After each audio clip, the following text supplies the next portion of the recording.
Hello दोस्तों, आज हमारे इस YouTube चैनल में आप सबका स्वागत है। मैं आज विलयन के इस चैप्टर में हम आपको पढ़ाने चल रहे हैं गैसों की द्रव में विलेयता। गैस जो है द्रव में किस प्रकार विलेय हो जाती है, हम उसके बारे में पढ़ेंगे।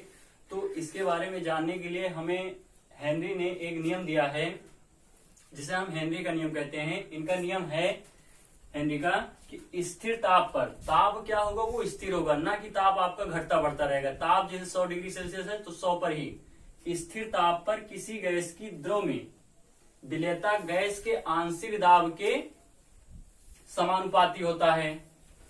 ठीक है, तो स्थिर ताप पर किसी गैस की द्रव में विलेयता गैस के आंशिक दाब के समानुपाती होता है। जैसे आप देखिए सोडा वाटर, सोडा वाटर में क्या होता है, आपका जल होता है और क्या होता है उसमें कार्बन डाइऑक्साइड गैस होती है। ये बनाता आपका क्या है, सोडा वाटर।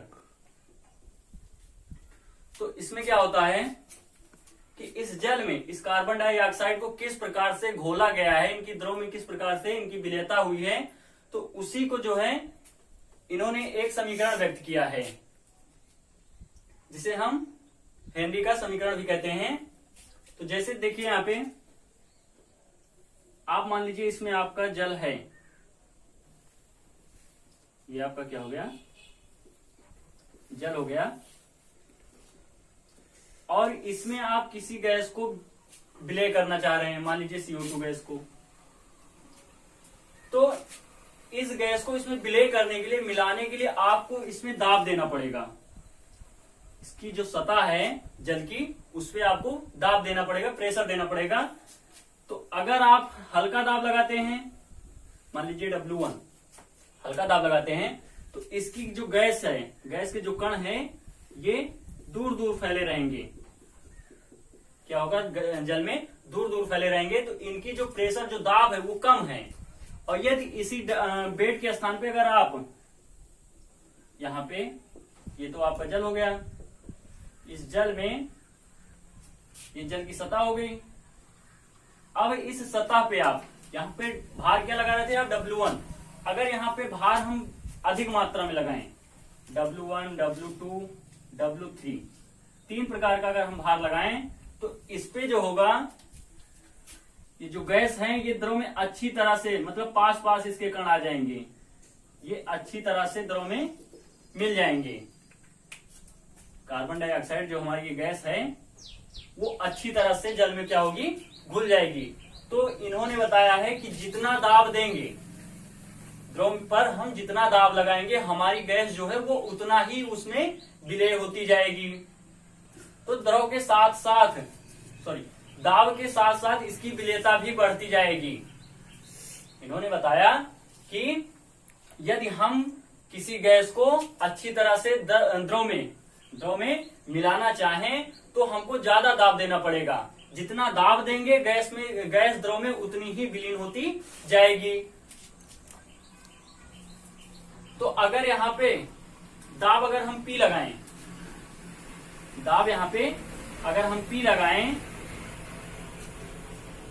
तो देखिए इस नियम, इनके नियम के अनुसार कह रहा है स्थिर ताप पर, ताप टेम्परेचर दोनों का जो है स्थिर है। कह रहा किसी गैस की, अब ये गैस हो गई आपकी CO2, किसी गैस की द्रव में विलेयता। अब ये गैस जो है ये द्रव में किस तरह से विलय होगी, विलेयता गैस के आंशिक दाब के समानुपाती होता है। समानुपाती का मतलब जितना आप दाब लगाएंगे विलेयता उतनी ही बढ़ती जाएगी। तो इन्होंने एक संबंध स्थापित किया है, इनका संबंध देखिए, हेनरी ने एक संबंध स्थापित किया है।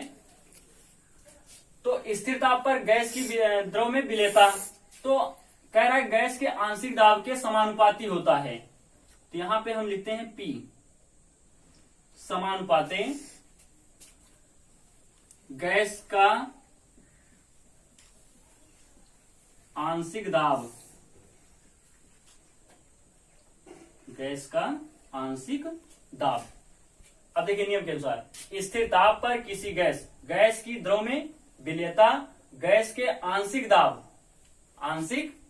के सॉरी यहाँ पे गैस का मोल अंश रहेगा, गैस का मोल अंश। तो जितना हम दाब लगाएंगे गैस हमारी द्रव में उतनी ही विलय होती जाएगी। तो अगर यहां से हम समीकरण बनाएं तो P, और जब ये नियतांक है वो सॉरी समानुपाती जब हटता है तो आपको एक नियतांक आएगा बराबर, यहां पे आ जाएगा आपका K, और गैस का मोल अंश मान लीजिए आप यक्स है, इसे कर लीजिए यक्स, तो यहां पे क्या आ जाएगा यक्स। अब यहां पे जो आपका ये KH आया है, ये जो KH आया है ये आपका क्या है, ये आपका है हेनरी स्थिरांक है, ये क्या है आपका हेनरी स्थिरांक। तो इसी समीकरण के आधार पे क्या होगा कि जितना जो है दाब बढ़ाएंगे उतनी ही हमारी जो है गैस द्रव में विलय होती रहेगी। तो सोडा वाटर का जो कंडीशन है, देखिए आप कोल्ड ड्रिंक पीते होंगे, जब उसका ढक्कन खोलते होंगे तो उसमें से क्या होता है, बाहर आता है ना, तो जब वो उसमें क्या होता है, गैस जो है आंशिक दाब पर क्या होती है, उसमें विलय की रहती है। जब आप ढक्कन को खोलोगे तो गैस क्या होगी, बाहर की ओर आती है। तो वही है उसमें कि जितना हम दाब देंगे उतना ही जो है हमारी गैस उसमें विलय होती रहेगी। अगर उसी को थोड़ी देर बाद ढक्कन खोल करके आप थोड़ी देर तक उसको रख दीजिए, तो कुछ देर बाद देखेंगे कि वो एकदम मीठा जल आपका बन जाएगा, गैस उसमें से क्या हो जाएगी, बाहर निकल जाएगी, तो वो आपका एकदम ठंडा मीठा जल बन जाएगा। तो जब कंपनियों में क्या होता है, जहां पे ये बनते हैं सोडा वाटर कोल्ड ड्रिंक आपकी, तो वहां पे होता है कि उनको जो है आंशिक दाब, ज्यादा से ज्यादा बोतल में दाब भर करके ढक्कन को क्या किया जाता है, पैक कर दिया जाता है। उसी कारण से आपका जो प्रेशर जो होता है बोतल में आपका बना रहता है। तो इन्होंने जो ये समीकरण दिया है हेनरी ने, तो ये हो जाएगा, ये आपका पी यहाँ पे आपका हो जाएगा, पी आपका हो जाएगा आंशिक दाब, KH क्या हो जाएगा यहाँ पे आपका, ये आपका हो जाएगा हेनरी, ये आपका हो जाएगा हेनरी स्थिरांक, और यक्स क्या है आपका, गैस के मोल अंश, गैस के मोल अंश। अब मोल अंश से मतलब है कि जितनी आपकी गैस ज्यादा रहेगी उतने ही ज्यादा आपको प्रेशर देना पड़ेगा। ठीक है, आइए अब हम इसके उपयोग जानते हैं, इसका उपयोग हमारे कहां कहां होते हैं। तो दोस्तों हेनरी का जो उपयोग है हमारे जीवन में कहां कहां पे होता है, तो आइए हम इनको देखते हैं। हेनरी के नियम का उपयोग, इसमें क्या है, सोडा वाटर, अभी हम बताएं कि इसमें क्या होता है, H2O और CO2 द्रव में विलय की जाती है, तभी आपका सोडा वाटर बनता है। इसमें क्या है कि CO2 की विलयता को, कार्बन डाइऑक्साइड गैस की विलयता को बढ़ाने के लिए जो बोतल होती है उसमें अधिक दाब पर उसके ढक्कन को क्या कर दिया जाता है, बंद कर दिया जाता है। CO2 की विलयता को बढ़ाने के लिए बोतल को अधिक दाब पर बंद कर दिया जाता है, जिससे उसके अंदर कार्बन डाइऑक्साइड जो CO2 गैस है वो अधिक मात्रा में विलय रहे।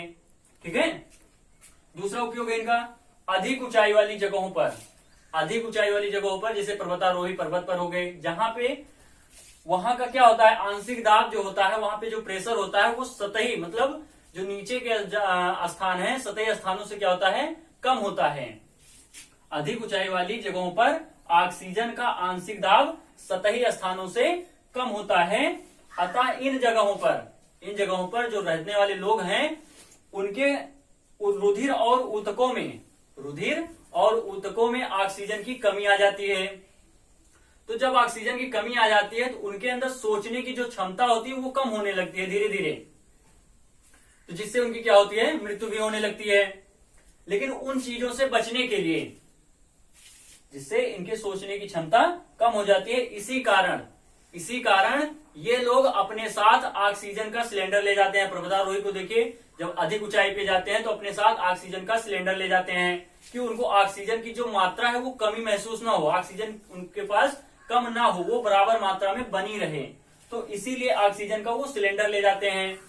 और जैसे देखिए गोताखोरों को भी देखिए, आप उनको भी देखते होंगे कि अपने साथ पीठ पे रखकर सिलेंडर नीचे ले जाते हैं। उनमें क्या होता है कि जल में जो गैस का ऊपरी सतह है जल का, उस पे क्या होता है, गैस का जो दाब होता है वो कम होता है, ज्यादा होता है। लेकिन जैसे जैसे वो गोताखोर नीचे जाते रहते हैं उसी हिसाब से उनका उसी के अनुसार जो है उनका आंशिक दाब भी कम होता रहता है। इसी कारण वो लोग भी अपने साथ जो है गैस सिलेंडर लेते जाते हैं। तो ये हमारा रहा हेनरी का नियम, जो आपके बोर्ड एग्जाम में 90% उम्मीद रहती है आने के लिए। तो आपका ये 5 नंबर में आता है। कभी कभी उपयोग भी 1-2 नंबर में पूछ लेता है। तो उपयोग बहुत ही आसान है, बहुत ज्यादा आपको पढ़ना नहीं है इसमें। तो अगर साथ साथ आप नोट्स भी बनाते चल रहे हैं तो आप नोट्स भी बनाइए और इनको अच्छे से देखिए वीडियो को। आपको जो भी नहीं समझ में आ रहा है उसके लिए हमारे व्हाट्सएप नंबर पे कांटेक्ट करिए, नंबर दिया गया है डिस्क्रिप्शन में। तो साथ ही साथ आप नोट्स भी बनाते चलिए। अब इसके जो नेक्स्ट वीडियो आने वाले हैं वो हमारे होंगे राउल्ट के नियम के आधार पे, ठीक है। तो चैनल को अगर अभी आप सब्सक्राइब नहीं किए हैं तो चैनल को सब्सक्राइब करिए, ठीक है। थैंक्स।